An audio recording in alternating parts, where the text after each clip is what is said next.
My kickboxing coach used to say to me, I used to come in the gym, he'd say, what do you hate the most? I said, I hate running. I said, okay, you're going running. I say, why? He goes, because whatever you hate is what you need. And that's what life's about. You're not going to be able to go through life avoiding pain and also becoming a man of quality. You're going to have to be that guy who's been through so much shit that he can wake up and go, this ain't nothing. This ain't nothing compared to back then. This ain't nothing compared to that time. You know, and if you're not going to be that guy, then you're going to always suffer the consequences of not being that guy. There's pain to become important, and there's pain in not being important. We live in a comfortable world now where people think, oh, it doesn't matter, it doesn't matter. But you know what? To some degree, it does matter. It does matter, and I'll tell you who it matters to. It matters to your soul, and it matters to God. I stand in the mirror with a pure heart. I know I am the best version of me that could possibly ever exist. I know that God is proud of me. There's nothing that God hates more than sloth and laziness. If God were to create a man and that man were to sit around and do fuck all, God will frown upon you. It's why you're never lucky. Start to work. Start to show God the beauty of his own creations. You'd be amazed how lucky you'll become. All these men are out here complaining that things are difficult. The reason it has value is because it's difficult.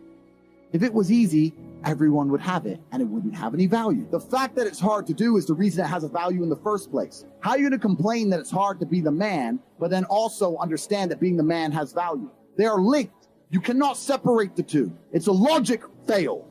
If you love the fact, if you love the idea of being that character you dream of yourself to be, then you should love the fact it's hard to become that man, because it means no one else can do it. This is what I love. I love everything about my life.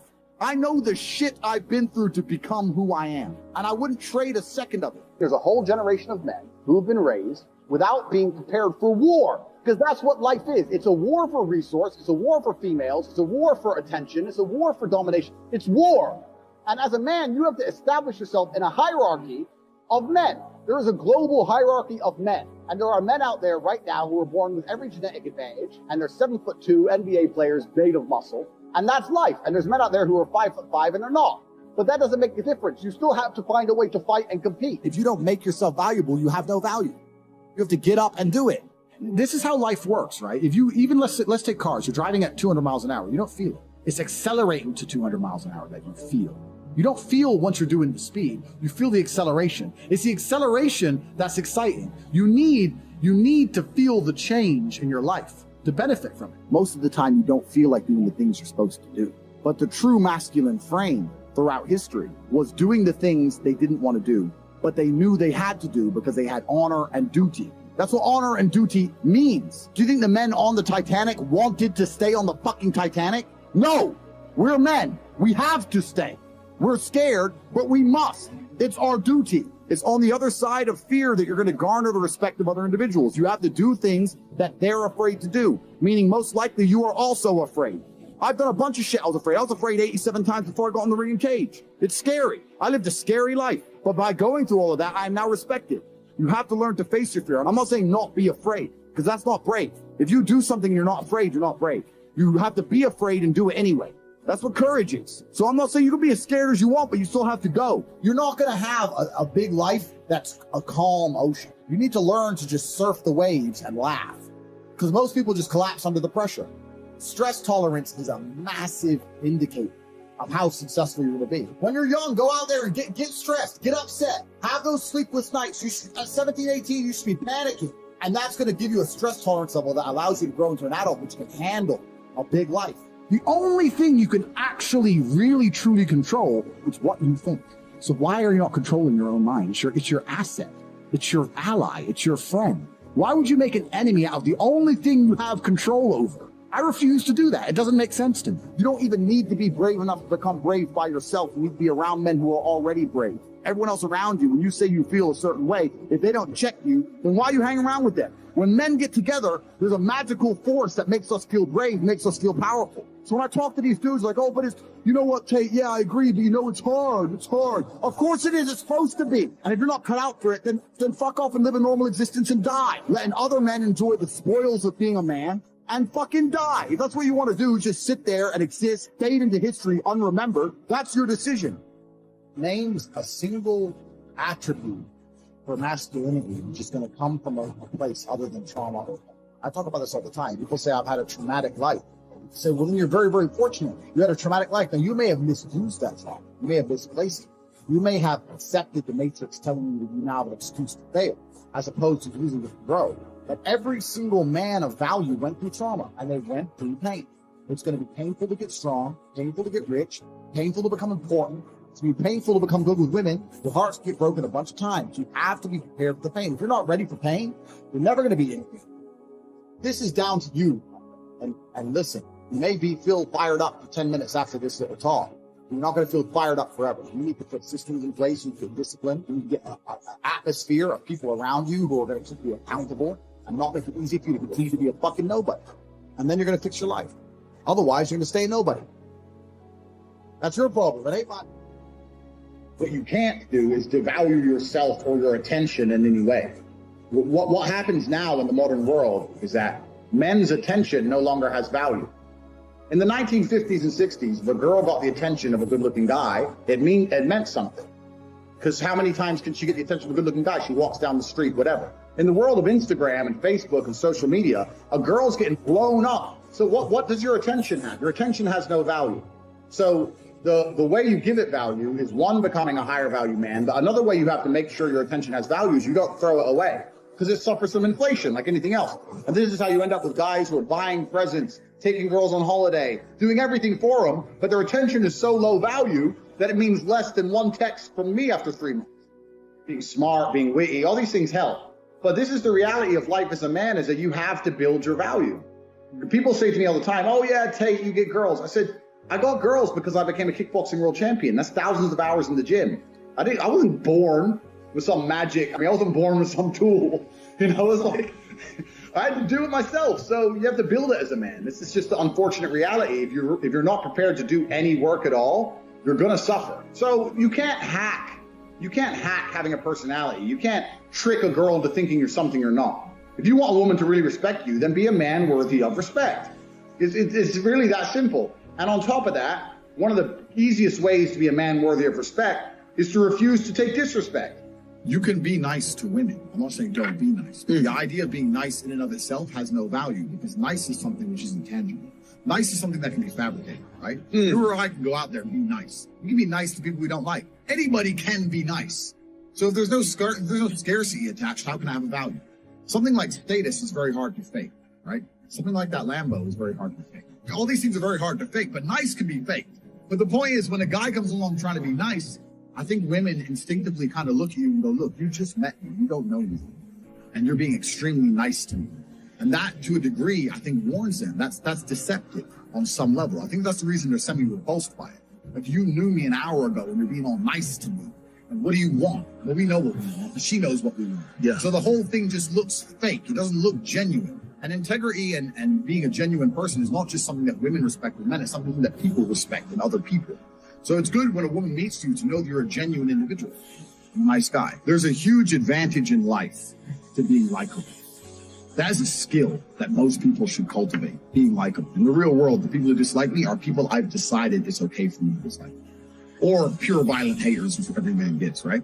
But if I'm in a conversation with somebody and I want them to like me, I have a 100% success rate. I know how to make people like me. I know how to be a likable person. The only resource you have is your attention. And the reason it's so difficult is because now women get so much attention for no reason. Then why does your attention have value? You have to put value on your attention. So then how do you put value on your attention?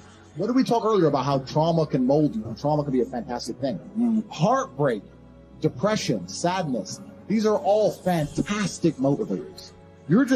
I'm telling you why they're a fantastic motivator. You go to a guy that's heartbroken, he has all the motivation in the world to send 300 text messages. He has the motivation, he's putting it in the wrong place. That's 300 cold emails you could be sending to someone in a business. That's a lot of money you could have made. Yeah. Life's going to hurt you, and how you use that pain is completely not really up to you. You can use that pain to galvanize yourself as a man and become a better man you've ever been. I'm not saying that I'm only successful because of some chick. I'm saying that every single time that I was heartbroken, I never wasted a second. I was never wallowing. That's what I'm saying. True trauma's going to come, pain's going to come, and you have to use it in a constructive way. I'm not telling you to tell him to avoid the pain. I'm saying that when it comes, make sure it's used in a constructive way. And still to this day, that's all I would ever do. If something bad happened to me and I got really upset, I would find the most constructive possible outlet. And that's a conscious decision. You have to have the emotional control to make a conscious decision in that verdict. But I think another side of it is you need to be uncompromising, and you need to be uncompromising in a very positive way. So I always say to people, I've never been in the friend zone in my life. And the reason I've never been in the friend zone in my life is because I'm very clear about my intentions. Mm-hmm. I think you're beautiful. Oh, well, we're friends. Well, no, we're not. So are you coming on a date with me or not? No? Okay, goodbye. And I think that a lot of the biggest mistakes guys make is they don't believe they can be affirmative as a man without coming across as an asshole or coming across as a jerk or coming across creepy. You can just be affirmative with who you are and be confident with who you are and be clear about your intentions, and you'll be fine. So don't be trying too hard. Now, the reason I get away with such little work is because I put such a high price tag on myself. I am a 4-time kickboxing world champion multimillionaire. So even any female, no matter how beautiful, knows I'm never going to be the guy hitting her up constantly. I'm not going to be the guy she can call and I'll always answer. I'm not going to be the dude who will give her lifts to work. She knows I got shit going on. Remember what I was saying earlier to you about how I've never struggled with females because I never focused on the females. These other game books and Roosh and all these idiots. Worry about yourself. Get yourself straight. And when your own shit's straight, you got yourself together, females are an added bonus. If you go up to 1,000 girls, you get 5 phone numbers and one might fuck you. Yeah, I'm sure that's absolutely true, but so? You're gonna spend your life, instead of becoming rich, instead of becoming strong, instead of becoming smart, you're just gonna fucking run around a mall, approaching girls, day game. It's garbage, it's for children. All that is for children. I focused on myself, and that's how I've managed to attain the highest quality females. And also not attain, retain.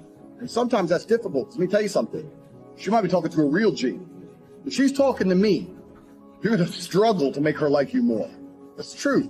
I have more tangible assets, more physical, financial, and mental assets. Plus, I know the game. Sometimes you're outclassed. That's how it goes. Sometimes you're just outclassed. That's how it goes. It's another thing you can't really control. But what you can control in those situations is that you don't make her lose respect for you. Keep your honor about you. If you're going to lose the game, there's 2 ways to lose it. With honor and without honor. So you have to have a system in place that's going to allow you to escalate and elevate your conversations and elevate and escalate your relationship and her interest level in you.